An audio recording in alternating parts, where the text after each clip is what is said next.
Now, the economic hardship in the country, as well as the alleged poor remuneration of Nigerian soldiers, has been alleged to be affecting military personnel in one way or the other.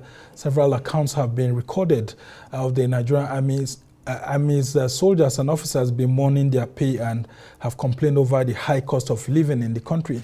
Take, for example, a Nigerian soldier serving in Maiduguri, Borno State, who lamented his inability to go home and see his family due to the high cost of transportation, which is far above the salary he earns in a month. He was given a pass to visit his family, but he could not go because while his salary is 50,000 naira, he was told at a motor park that transport fare to his hometown, just going alone, was 35,000. And coming back will also be 35,000, meaning 70,000 naira in all.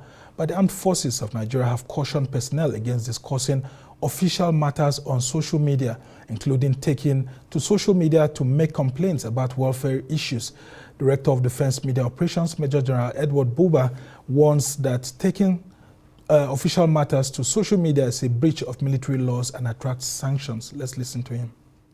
We have what we call military law. We have our regulations, we have our guidelines which we abide with. We have rules and regulation, policies regarding the use of social media. When you contravene the law, you will be sanctioned. Thank you so much for joining us. And of course, we have Air Commodore Abayomi, retired, joining us right now. Thank you so much for joining us. Let's talk about these issues. I mean, isn't it supposed to be the last sort of resort to getting government's attention? I mean, going to the social media, because, I mean, there have been complaints that soldiers have been doing all their best and letting their superiors know what the problem is. And of course, it's been pretty difficult for them to get the attention of the military authorities. And they've taken to social media. But here we have the Defense Headquarters saying that that's a wrong approach. What do you make of all of this? Thank you very much. I think to have allowed the situation to degenerate to that level, that soldiers now go to social media to lay out their grievances is unfortunate. And like the general said, the military as a body has laid down procedures for addressing grievances. But you can't rule it out that some people will still not follow that due process, especially when such services may not be readily available to them. You talk about that soldier in Maiduguri, he's been there for a while. Yeah, for several years, not getting a pass. He's lost contact with the home, the home front. Then he may not have that opportunity to say, let me lodge my complaint this way. And then he didn't plan it. He got to the motor park and saw that he could not afford, and he couldn't control his emotions. So while it is wrong for him to do that, it is also good for us that now it's in the know of everybody that soldiers' welfare need to be well taken care of. If not, they will not give us what we require. Because you deploy a soldier, for example, to anywhere, he immediately has 2 homes to run. He will cater for himself where he is, and he will still remember home. How much is the salary that he has to split to cater for the 2 homes? So while Nigerians have been shouting, increase the salary and emolument of soldiers, I think it's not far-fetched. Because I believe up to now that Nigerians, we are still not as appreciative of what the military is doing for this country as it should be. You think so? Not with all the budgets we've been having for the military, putting pressure on the government to actually provide more resources for the military? Yes, the budgets are always tied down to things, equipment, this and that. The budgets are not tied to salary and emoluments. So the Salary and Wages Commission do that, and then they just give the military. But most time, because right now we are at war, so the budget of the armed forces currently majority of them goes into acquisition of platforms to be able to quell the insecurities we have, forgetting that whatever you buy, whatever equipment you get, you need the men to make it work. So if you don't cater for the men, forget the equipment. Equipment will not work for itself. It depends on the man behind the machine. So I believe I will lay my voice to it that soldiers' welfare should be of paramount to us. All right, let's talk about the issue of veterans like yourself too. I mean, you are retired from the Air Force. And I was surprised to actually hear from some of your former senior colleagues too also lamenting that there's a security allowance that's given to you to actually prevent you from using the information, the knowledge that you have acquired against the state. And you're also not being paid as and when due. What exactly is going on? And that's what people are worried about. It's true. The severance and debarment allowance, like you said, is to prevent you from using your skills against the state. But unfortunately, when it started wrongly. Now the government is trying to catch up because some people were paid, some were not paid. Some fear, especially the ones that were unpaid, unfortunately were the ones that had taken part in serious things in the past. We should have been the first set of people to have benefited. And then now we are trying to catch up. But then the situation the government has found itself now, it can't pay all at the same time. So it's segmented into branches or quarters of payment. But then you don't delay it. If you delay, soldiers will go on rampage. And you don't want them to use that skill. So the appeal to government is you have promised them, I am inclusive. Please fulfill your promises, and then these guys will never go on the streets and say they want to protest because they are entitlement and you have promised you will give them. Please do, so that we prevent the calamities that will happen in the future. Yeah, and some people say that future is already with us, and that's why we have this insecurity going out of hand. That's, I mean, some retired personnel, after staying hungry, not getting their allowances, not getting one or two things that they deserve, actually, collaborate with criminals and make it difficult for their colleagues who are still in active service to contain insecurity. No, aren't we in that future at the moment? Not yet, because I will not agree that because this guy are disgruntled, as people describe them, they will go against the state. No.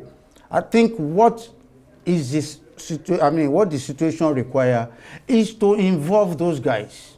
They are your assets. They are retired military assets for the country. We have trained them, and that's why you are paying them security debarment allowance. You are paying them. Are you getting anything out of them? There are so many of them that are out there. They are willing to work for this country. But do we integrate them into the current security architecture? No. They are all over the country. All the nooks and corners, you have retirees who have been trained, which you can tap their resources. They can become your ears and eyes on the ground and give you what is happening within their locality. We are not doing so. They are just idling away, but they are still capable, and a lot of them are very sharp, but we are not using them. If you are using them, I tell you, these security challenges might not be as big as this. All right, and I've actually seen some of your former colleagues being used as security advisors to state governors and all of that in some other places. But talk to us now about some of the information that we've got from some of these complaints by soldiers on social media. One of them is actually what the Chief of Defense Staff confirmed, that a soldier, a Nigerian soldier, is receiving 50,000 naira in a month.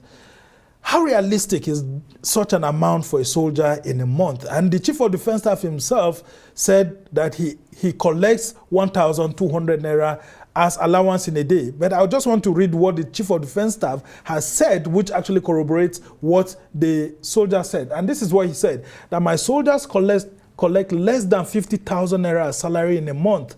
We all know the situation on the ground. My appeal is for them to have salary that is worthy for the work they are doing. We deserve to have that so that it can encourage them to want to do more. That's General Christopher Musa, the Chief of Defense Staff. The CDS has said the right thing. However, I will believe that, I will want to suggest that there are other ways you can support the military. The salary increase, yes, very nice, because if you compare the soldier's salary, 50,000 he said, and you look, that is that man that is going on a journey that may not return. And you compare him to somebody who just go into one air-conditioned room and come back and enter a conditioned car. And then somebody that has said, I give my life to this nation, and you pay him that kind of money, it's not encouraging enough. But then, if we don't want to go the way of salary, there are other things that even the society could do for these soldiers, because they are serving you. They have given everything, they have promised to give everything to serve us, to defend us. There are so many things, particularly if you go out of Nigeria and see advanced countries. There are so many ways the civil societies support the military. Because like I said earlier, a soldier is deployed, his family is at home. Once a soldier is deployed, even his wife and children are at war, because now they have to fend for themselves because the man is not there. So what do we do back home? Support those kind of women, support their children, and then the man will be able to concentrate over there and give you what you require. But we don't do that. We just expect them go and die. If you die, it's okay. But then we promise footballers, go and score a goal. We build a house for you. Win the championship, we name streets after you. Have we ever promised a soldier who may be going and not coming and say, go there, defend us, sacrifice all you have, we will look after your family? Well, we actually have a special day for the military on January 15. You and I know that almost every state celebrates the soldiers, Air Force, Navy, for all their sacrifice. And of course, one or two things are done for them. It shouldn't end on January 15. It should be, in fact, we owe them a debt of gratitude forever. Because we were here when Abuja was being attacked and bombed everywhere. Who made it safe that we are here today? It is these guys who have sacrificed, who said we are ready, face them, and then we can do whatever else we want to do. Without them, there will be no development, there will be no security, nothing could happen. So I think we owe them more than what we are doing. I'm not talking about the government alone now. I'm talking about the whole citizens. Yeah, even military veterans. But I just want to take you back to what the Chief of Defense Staff had also said about allowances, which are also supposed to complement the salary. And this is what the CDS had to say, that the issue of cash allowance, where we feed anytime we're on operations, I, as a general, I am being paid 1,200 naira per day with my soldiers. From the first general to the last soldier, it is the same amount. That is what we manage. How can a whole general of the Nigerian army, be any 1,200 naira per day, which, according to his status, is not even enough to be able to get him a good plate of meal? Very good. I've been out of service for how many years now? 2014. But while we were also serving and had to go to wars, especially in the western coast of Africa, we were paid $5 a day. At that time, how much was $5 a day? And that's what we get as allowance for going to fight there. So if you compare $5 in 1990 to 120 naira now, it's still the same kind of thing. Well, if we were to convert that $5, now. Now it will be about 7,500 yes, naira. We are talking about that. So we are still in that same situation where that money, what does it do? Can 1,200 sustain anybody without being a soldier on the streets of Nigeria? It's very difficult. So that should be looked into, particularly those guys that are deployed. They should feed well. They should live well. If not, they can't fight well and they can't defend us well. So I think it's good that we look into that direction and see what Nigeria needs to do. to raise the morale of the troops. Yes, raising the morale of troops is very, very important. Let's talk about the security implication of all of this. I mean, if we have troops who have been fighting and they're not being well paid, some of them are having salaries delayed, and then including military veterans are not receiving their dues, what exactly could be the implication of such on the Nigerian state? Okay, you said it before that if veterans are not paid their dues, they could use the skill they have acquired to work against the state. The same way the serving personnel. If you don't take care of them and somebody lure them into negatives, they will definitely go. Because today, whoever feeds you is who you follow. So if they are well paid and they will not have any reason to look elsewhere, they will be committed to the work and then they will be loyal. So the implications are so huge that we pray we don't get there so that they don't get lured into negative things, but we need to start doing something that will not make that happen. Yeah, President Tinubu is actually the Commander-in-Chief of the Armed Forces of the Federal Republic of Nigeria. What are the very swift, low-hanging fruits that you think that he can actually grab right now and see how to ameliorate the situation? Because we also hear another part, that the government is funding the military well, but that those are the top echelon of the military actually scooping some of the funds meant for, the lower cadre military officers. Yes. Soldiers. The officers are not doing too badly. Truly, the lower cadre, the men particularly, who are the workforce, require more support. They require more attention. I belong to an NGO that look after soldiers who have gone to war and their families in times of need. And we look around because we were all soldiers. We were all war veterans. And we saw what happened to the soldiers who go to war and come back. And we saw what happened to their children, their families. And we decided, let's set up a warehouse. In the barrack, we did. And we asked for support here and there. In the beginning, we got the support and we started. And what we were doing was every family of soldiers that are deployed, every month they come and then take some supplement to add to what their husbands are sending down to them. But we are in Nigeria. Since we couldn't get continuous support, the program collapsed because we were self-funded. It collapsed after 2 years. We couldn't sustain it. But then, if the government can find a way to do such things across the country, because you have barracks all over the place, and say, I have this place to subsidize, because abroad, everywhere a soldier goes, everything is subsidized. Airfare is subsidized. You go to a supermarket, it's subsidized. Everything is subsidized. Because I've seen military veterans abroad. When they get into buses, they have special cards that they give. Until we get to do that, that's the only way we will get the best out of them. But we treat them with disdain and say, oh, soldier. Soldiers suffer both physical injuries and silent injuries of war. The physical we can see. The silent injuries we don't see. And those are the psychological issues that haunt soldiers the rest of their life. So when you see a soldier slap a civilian, he was not trained to be a bully. So it's transferred aggression. It is what you put him through. You sent him to go and fight and you kept him there for 2-3 years. His orientation changes. And then he comes back to the society and you expect him to be the same as he left? No.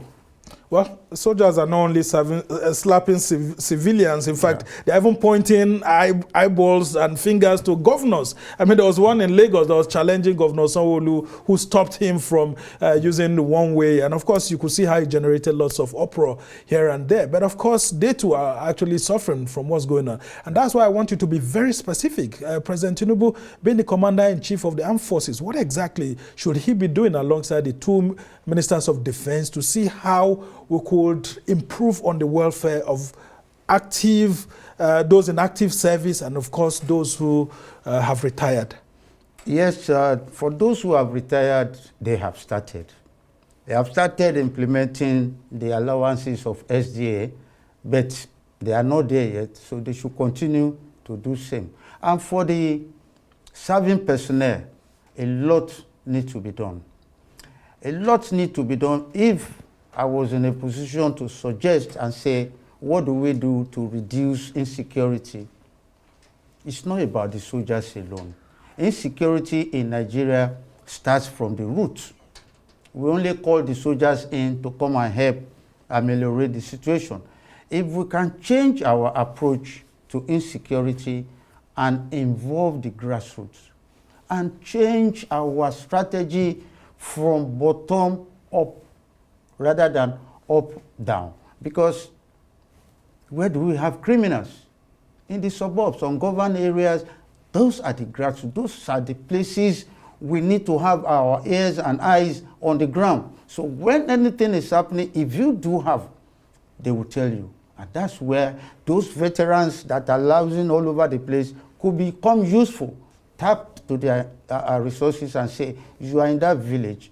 Whatever you see, you know, we have this something now. When you say something, say something. When you see something, you say something. We have never empowered anybody to do that. We just say it. The whistleblower policy and all of that. Yeah, but then if you deliberately empower some few people, if you say something, this is how you say the something. And who do you say the something to? And then that information will go around to the top. It goes all the way. But then, if we continue like this, the soldiers we have currently, if we spread them around Nigeria, can they cover the whole country? No, they cannot. But we need to get the citizens involved. They must believe that insecurity in Nigeria is not for the military alone. It's for all of us. Yeah. Then I think we will move forward. Especially the power brokers and those in political office who have the responsibility. Because I've been at some of the different forums we attend with some of your top military officers, and they keep saying that, look, the political authorities have a great role to play in taming insecurity. And once they're able to save the issues, you know, through providing social welfare for Nigerians, the military are part of the society to reduce their own work. But as we try to round off this conversation, I want you to speak about the stratification that we have. You are of the Air Force branch of the Armed Forces before you retired, and of course the Navy. So the thinking is that the Air Force and Navy are properly treated. You see them well kitted. You see them looking buoyant than than soldiers. So what exactly could be done? I know that the soldiers are more in number than the Air Force and the Navy. But what can be done to actually bridge the gap? Because every time the soldiers we are seeing, Army and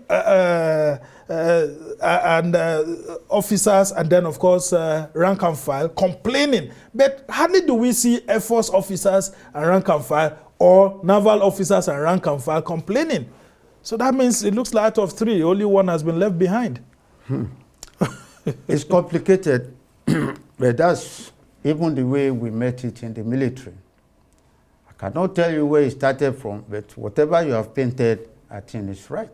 But the major difference is that in the army, the men go out to fight. The officers are there with them, but they are fewer in number, they are behind. In the Air Force, the officers go to fight. The men are behind to prepare the officers to go to war. But the army prepares the men to lead to the war front, and then the officers are coming behind. Almost the same thing in the Navy. So when you have multitude of the men who are in the vanguard and they get to come back, like I said earlier, their orientation changes. But the Air Force people who are always at home in comfort, they will not complain or they will not grumble as much as the Army guys. The Army guys see more. They go through more stress than the Air Force people. Air Force people, the worst is on the flight line, preparing an aircraft to take off to go and fight. The pilot, who is an officer, will go and fight and come back. So the men are comfortable. They are not in trenches. The Army guys will deploy, they must dig trenches to protect themselves. They must trek for several hours in the bush, get bitten by snake, by anything. It changes their perception to life. And that is why they are more rugged. than the other services, especially Navy. The Navy people are always enjoying themselves. On the sea, I mean, going to different countries and, of course, looking very smart in their all-white uniform and all of that. They don't get to sleep in trenches. Yeah, but of course they face turbulence on the seas and all of that. In comfort. All right, if you say so. Well, on a very quick note, in less than 30 seconds, talk to me about the talk now that I'm hearing among some of your retired colleagues that they would prefer a military veterans commission than this idea of the veterans department being domiciled in the Ministry of Defense. Would that actually solve a lot of problems for people like you if the National Assembly enacts a Nigerian Military Veterans Commission? I think the problem is even more than that. Oh, interesting. It's the composition of the Ministry of Defense. That's where the confusion started. A Ministry of Defense like Pentagon should have a lot of military presence.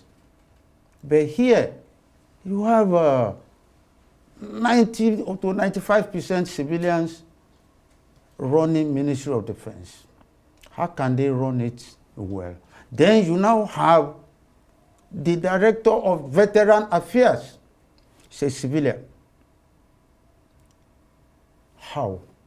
It must be, there was a committee that was set up about 2 years ago, Nigeria, to come up with the reform of the Ministry of Defense and the reform of the armed forces. I read their report, and they wanted the whole Ministry of Defense to be restructured. If it is restructured the way they had suggested, nobody will be asking for any military veteran commission. No, because you are represented there. But right now, there is no veteran working in Ministry of Defense. Who looks after them? Who knows what they feel?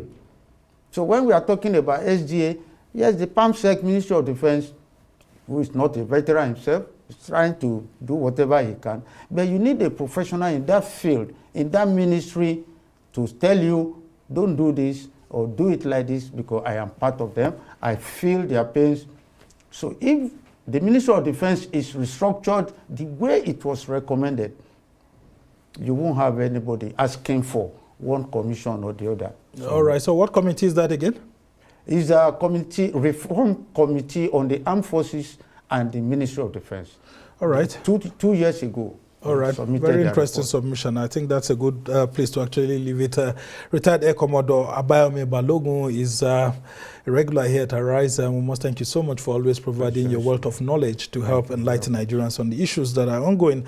And I hope you're also taking care of yourself too in retirement. I mean, it's not easy after having been in the service. I mean, that's why we're actually canvassing all of this on your behalf, because I mean, we owe it a duty to ensure that military veterans like you who have served the nation are actually rewarded without any hindrance or delay in your emoluments here and there. We must thank you so much.